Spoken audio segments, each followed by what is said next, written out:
The toothbrush that might end my marriage is small enough to hide in the palm of my hand. Pink. Not mine. Used. Still damp when I touched it this morning, tucked neatly beside Eric's blue one in the side pocket of his travel bag. The bristles bent in that specific way that happens when someone brushes hard, when they care about clean teeth. There is a faint lipstick smudge on the clear plastic case. Not my shade. Not even close. Right now, Eric is downstairs making coffee, humming something I do not recognize. He kissed my forehead when he woke up. He asked if I slept well.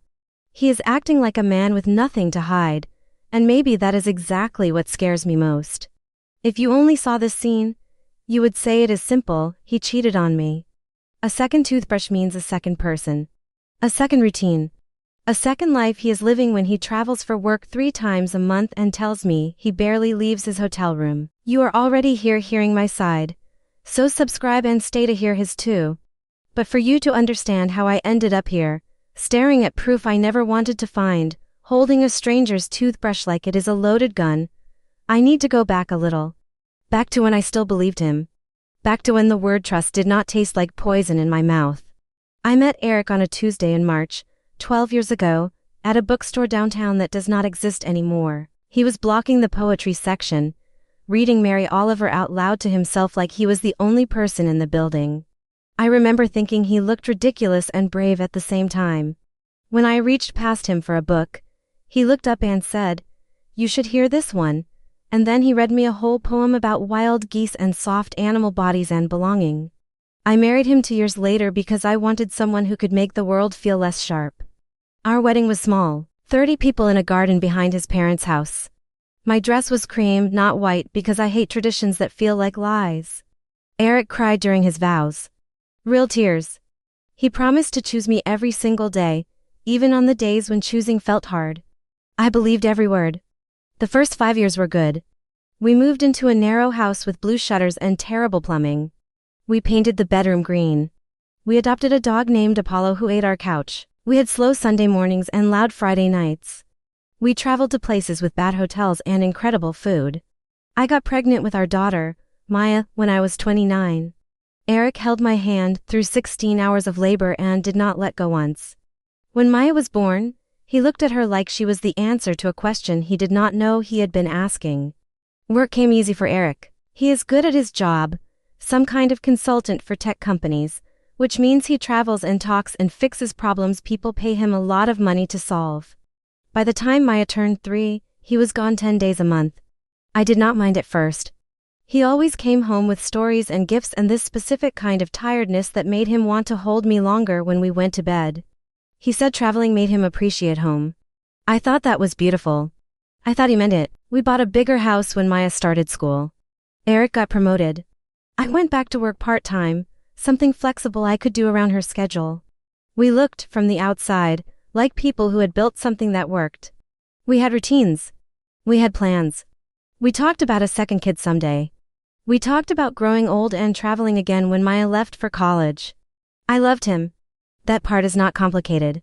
I loved the way he remembered what I said. I loved how he made Maya laugh by doing terrible impressions of cartoon characters. I loved that he still read poetry sometimes, late at night, when he thought I was asleep. I loved the life we had built with our own hands, brick by careful brick.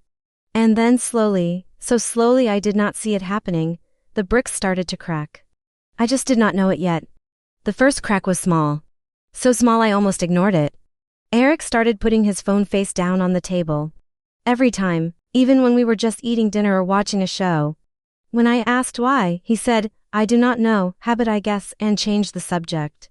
I let it go because it felt petty to care about which way a phone was facing.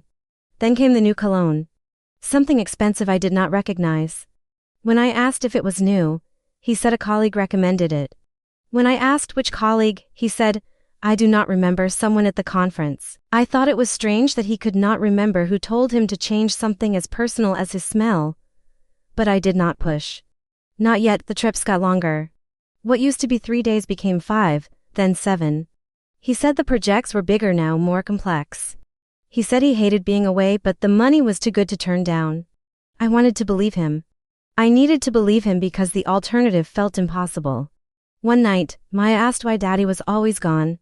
She was 6, She did not mean it as an accusation, just a question, but it hit me like a punch. I called Eric that night and told him what she said. He went quiet for a long time, then said, "I am doing this for you too. You know that, right?" But his voice sounded hollow, like he was reading lines from a script he did not write. I started noticing other things. He bought new clothes without telling me. He started going to the gym at strange hours. He was on his laptop late at night, typing fast, closing tabs when I walked into the room. When I asked what he was working on, he said, "Just emails, nothing interesting," but his shoulders were tense in a way that made me feel like I was interrupting something private. There was a woman's name that kept coming up. Vanessa. Vanessa and I grabbed lunch. Vanessa thinks we should pivot the strategy. Vanessa is flying in for the meeting. At first, I thought I was being paranoid. Colleagues have lunch. Colleagues share opinions. But the way he said her name felt different, softer. Like it meant something. I asked him once, trying to sound casual, "What is Vanessa like?" He looked at me and said, "She is fine. Smart. Why?" And I said, "Just curious," because I did not want to sound jealous. He shrugged and said, "You would like her," and I remember thinking, no, I do not think I would. The worst part was not the changes. It was the way he reacted when I brought them up. Whenever I said I felt distant from him, he said, "You are overreacting." When I said I missed him, he said, "I am doing my best." When I said I felt like something was off, he said, "You see problems where there are none." Every concern I had was reframed as my problem, my insecurity, my imagination running wild. He made me feel crazy for noticing things that were right in front of me. We had one big fight, maybe 6 months before I found the toothbrush. I told him I felt invisible. I told him I needed more from him than money and weekend appearances. He looked at me like I had insulted him and said, "I am working myself to death for this family, and you are telling me it is not enough?" I tried to explain that I was not talking about money, I was talking about presence, but he cut me off and said, "I cannot win with you." Then he went to bed and did not speak to me for 2 days. Back then, I thought that word overreacting was just annoying. I did not know it would become the weapon he used every single time I got close to the truth. It started with his phone. I know that makes me sound terrible, but I needed to know. One night, after he fell asleep, I tried to unlock it. He had changed the passcode. We used to use Maya's birthday. Now it was something else. I sat there in the dark, holding his phone, feeling my heart beat so hard I thought it would wake him up. I did not try to guess. I just put it back and stared at the ceiling until the sun came up. The next week, I checked his email on the shared computer. He was logged out. He had never logged out before. I checked the browser history cleared. I checked the trash folder. Empty. Every trace of his digital life was suddenly locked behind walls I could not climb. I felt sick. Not because I found something, but because he was hiding everything, and that felt worse than any single piece of evidence. I started looking at credit card statements. Most of it was normal. Gas, groceries, coffee. But there were charges I could not explain. A florist in Denver. A hotel restaurant in Austin that cost $263 for 2 people. A boutique in Portland that sold women's clothing.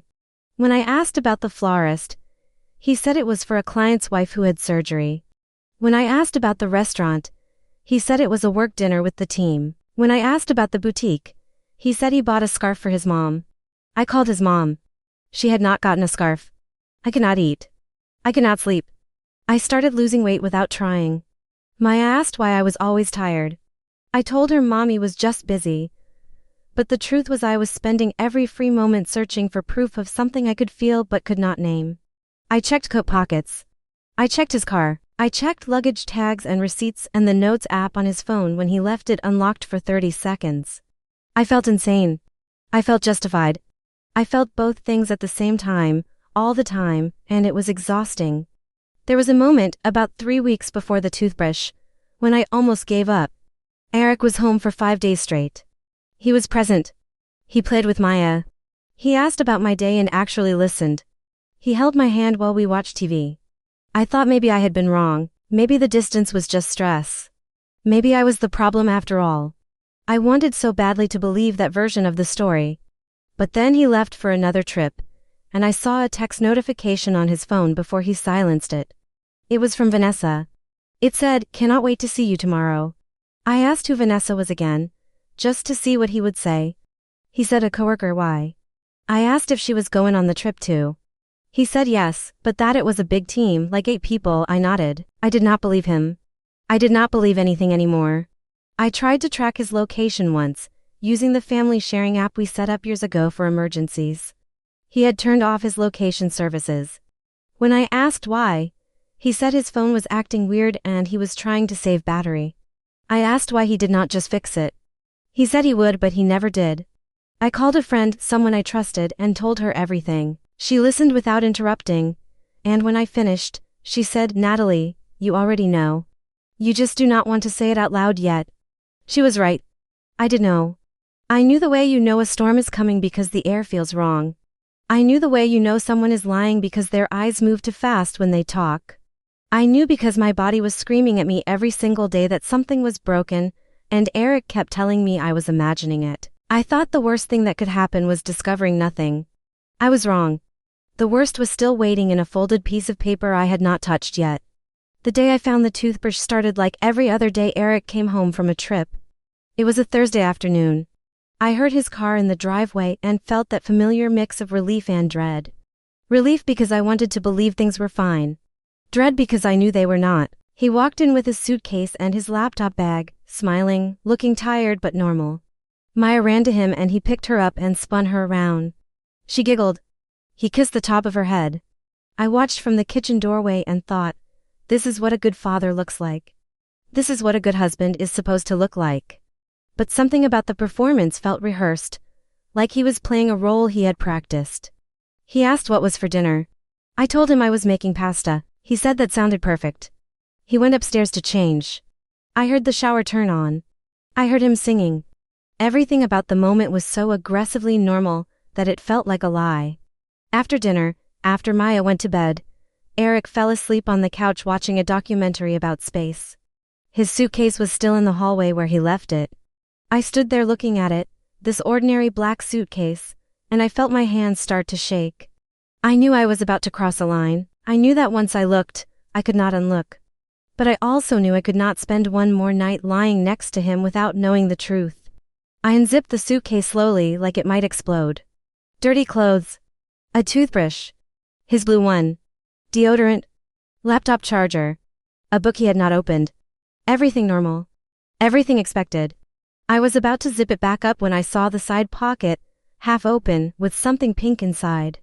The second toothbrush. I pulled it out like it was evidence in a crime scene. It was still damp. The bristles were bent. There was a lipstick smudge on the clear case. Not my color. Not even close. I stood there holding it, and I swear I stopped breathing for a full minute. I thought about waking him up right then. I thought about throwing the toothbrush at his face and screaming. But I did not. I put it back exactly where I found it. I zipped up the suitcase. I went to our bedroom and I sat on the edge of the bed and I stared at the wall until my vision blurred. I waited until the next morning. I waited until he was awake, until he had coffee, until he seemed relaxed. Then I walked into the kitchen holding the toothbrush and I said, Eric, whose is this? He looked at it. He looked at me. And I watched his face do this thing where he tried on different expressions, trying to figure out which one would work. He landed on confusion. What do you mean? I found this in your travel bag. It is not mine. Whose is it? He laughed. Actually laughed. Oh, that. It is from the hotel. They give out free ones sometimes. It has been used. There is lipstick on the case. He paused. Oh, yeah. I guess I grabbed a spare one at some point. I forgot about it. You forgot about a second toothbrush? Natalie, why are you making this into a thing? Because it is a thing. Because you have been acting strange for months and now I find another woman's toothbrush in your bag and you are telling me it is nothing. He sighed like I was exhausting him. Okay, fine. A colleague borrowed my bathroom once. Her room did not have hot water and she asked if she could use my shower. She must have left it. I did not even notice. Which colleague? Why does it matter? Because I need to know if you are lying to me. I am not lying. Jesus, Natalie, why are you acting like this? Which colleague? Eric. Long pause. Vanessa. The name hit me like cold water. Vanessa used your shower. Her room had a problem. I said yes because it was not a big deal. We are friends. She is a coworker. And she left her toothbrush in your room? I guess so. I did not keep track. When did this happen? I do not know. A few weeks ago? Maybe last month? Last month or a few weeks ago? Which one? Does it matter? Yes, Eric, it fucking matters. I watched him scramble. I watched him try to remember which version of the story would hold up. He said it was during the Denver trip. No, wait, the Austin one, I think. I honestly do not remember. You do not remember when another woman showered in your hotel room? It was not like that. Then what was it like? He could not answer. Or he would not. He just stood there, and I saw it in his eyes. The moment he realized I was not going to let this go. The moment he understood that the story he had been telling himself, the story where he was a good man making small mistakes, was falling apart. I said, I have been watching you lie for months. I have been watching you rewrite the truth every time I ask a question. And now you are standing here telling me that another woman's toothbrush in your bag is nothing. You think I am stupid. I do not think you are stupid. Then stop lying to me. He did not. He kept trying to explain. He kept using phrases like you are misunderstanding, and it is not what you think, and you are blowing this out of proportion. Every sentence felt like another brick in the wall he was building between us. I realized, standing there in our kitchen, holding evidence I could not unsee, that I was married to a stranger, that the man I loved had been replaced by someone who could look me in the eye and lie about something as small and damning as a toothbrush. That is my side. With everything I lived and everything I found. This is cheating, but he does not tell the story in the same way. I am sitting on the couch in the basement, staring at my phone, not reading anything on the screen. Upstairs, Natalie is putting Maya to bed. I can hear the floor creak. I can hear her voice, soft and steady, reading a story about a bear who cannot sleep. I cannot remember the last time I read Maya a bedtime story. I cannot remember the last time Natalie looked at me without suspicion burning in her eyes. The toothbrush. A fucking toothbrush. That is what finally broke us. Not the months of silence. Not the arguments. Not the distance that grew so slowly. Neither of us wanted to name it. A piece of pink plastic with bent bristles and a lipstick smudge. I never even noticed until she held it in front of my face, like evidence in a murder trial. She thinks this is simple. She thinks I cheated. Clear and clean. And now I am scrambling to cover it up. She thinks I am a liar and a coward, and maybe she is right. But what she does not understand, what she has never tried to understand, is that this marriage was already dying long before Vanessa's toothbrush ended up in my travel bag. If you only listen to her, I am the perfect villain, the husband who travels and lies and replaces his wife with someone younger, shinier, easier. Let me tell you how it started from my side. Let me tell you what it feels like to be married to someone who stopped seeing you years ago. I met Natalie on a Tuesday in March, 12 years ago, at a bookstore I loved, and she wandered into by accident. I was reading Mary Oliver out loud because the poem was so good I needed to hear it in the air. Not just in my head. She looked at me like I was insane and interesting at the same time. When she reached past me for a book, I read her a whole poem about wild geese and belonging, and she smiled, and I thought, this woman is going to change my life. Primera, why is it right? I just did not know how much. We got married 2 years later in a garden behind my parents' house. 30 people, cheap wine, good food. Natalie wore a cream dress that made her look like something out of a painting. I cried during my vows because I meant every word. I wanted to choose her every day. I wanted to build a life that felt bigger than the sum of our individual parts. The first 5 years were good. We lived in a house with bad plumbing, and we did not care. We painted walls. We traveled to places where nobody spoke English, and we figured it out together. We laughed at things that were not even funny. We had sex in the middle of the day just because we could. When Natalie got pregnant with Maya, I felt this overwhelming sense of purpose. Like everything I had done in my life had been leading to this moment. I held her hand through labor, and I did not let go.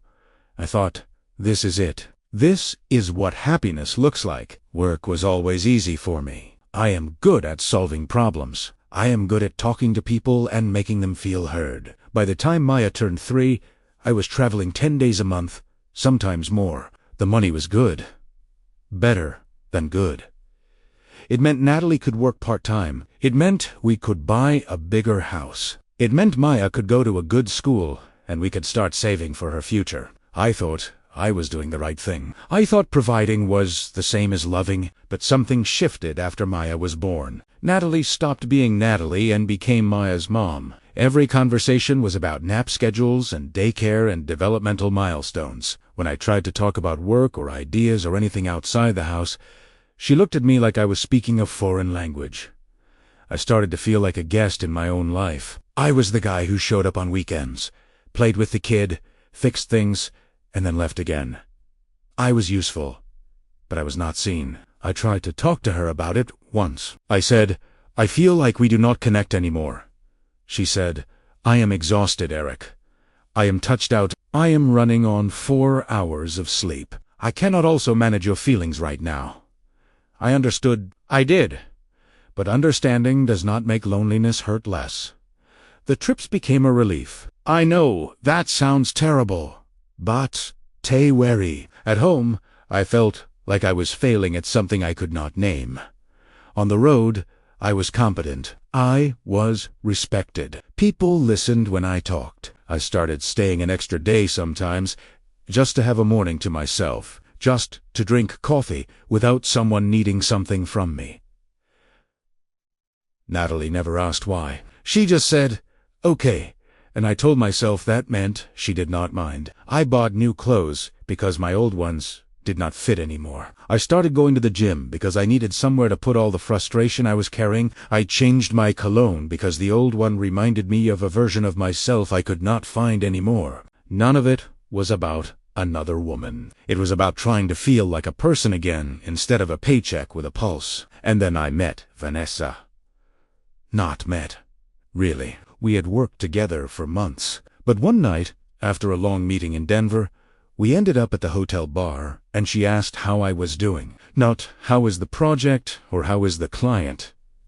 She asked how I was. And I told her the truth. I said I felt invisible at home. I said I loved my daughter, but I did not recognize my marriage anymore. I said things I had not said out loud to anyone, including myself. She listened.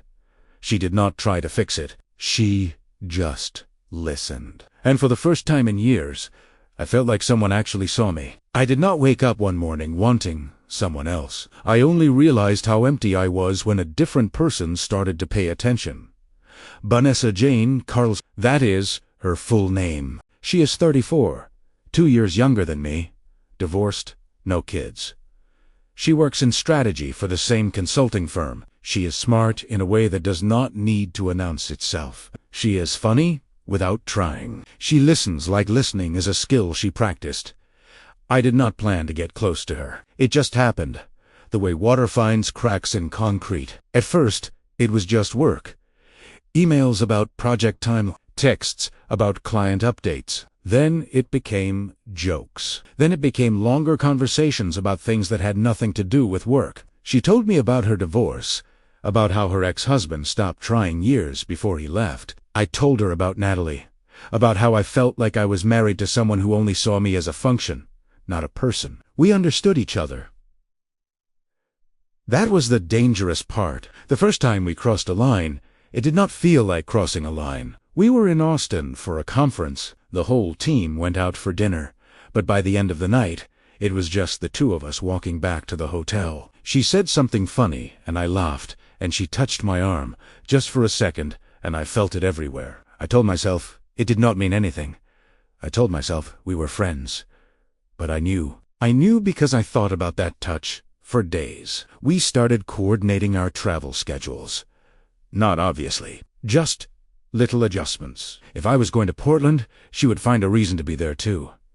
If she was in Seattle, I would extend my trip. We had drinks after meetings. We had late dinners that turned into later conversations in hotel lobbies. We texted at night when we were both alone in our rooms. Nothing physical, not yet. But it was intimate in a way that felt worse than physical. I was giving her parts of myself I had stopped giving Natalie. The night it became physical was in Chicago. We had been flirting for weeks, maybe months. We both knew where it was going. After a client dinner, We went back to my hotel room to go over the presentation for the next day. We did not go over anything. We sat on the couch and talked, and then we were not talking anymore. She kissed me first. Or maybe I kissed her. I honestly do not remember. What I remember is that it felt easy. It felt like relief, like I had been holding my breath for years, and finally someone told me I could exhale. We slept together that night, and the next morning, I felt two things at once: guilt and clarity. Guilt because I knew I had just destroyed something I could not unbreak. Clarity because I realized how long it had been since I felt wanted, not needed, since I felt like a whole person. Not just someone's husband or someone's father or someone's employee. I told myself it would not happen again. But it did. In Denver. In Austin. In San Francisco. Every time I told myself it was the last time. Every time I got on a plane home and promised myself I would fix things with Natalie. But I never did. Because fixing things meant admitting how broken they were. And I was not ready to do that. So I kept both lives running parallel, and I told myself I could manage it. I told myself nobody would get hurt as long as nobody found out. The receipts, the charges, the flowers, the boutique in Portland where I bought Vanessa a scarf because she said she was always cold on planes. All of it was real. I tried to cover my tracks, but I was sloppy. Or maybe part of me wanted to get caught. Maybe part of me was tired of lying. I do not know anymore. Vanessa never asked me to leave Natalie. She never pressured me for more. She said she was fine with what we had.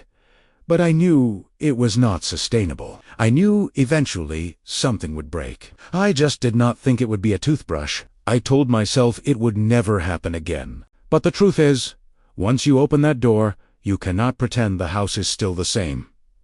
The toothbrush. Natalie thinks it is a smoking gun.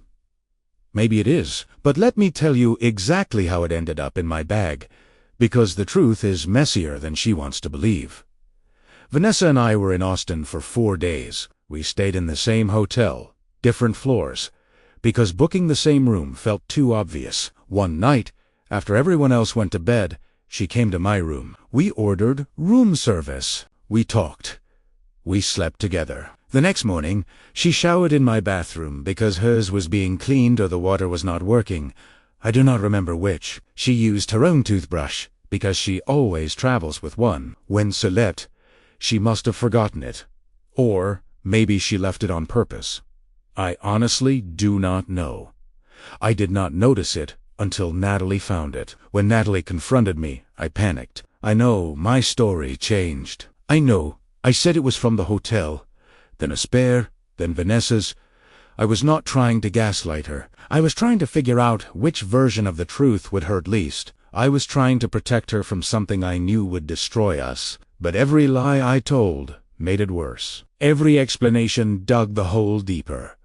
She is right that Vanessa is more than a coworker. She is right that I have been distant. She is right that I lied about where I was and who I was with and what I was doing. But what she does not understand is that I did not wake up one day and decide to cheat. I woke up one day and realized I was lonely in my own marriage. I woke up one day and understood that Natalie loved the idea of me, the function of me, but she did not love me anymore.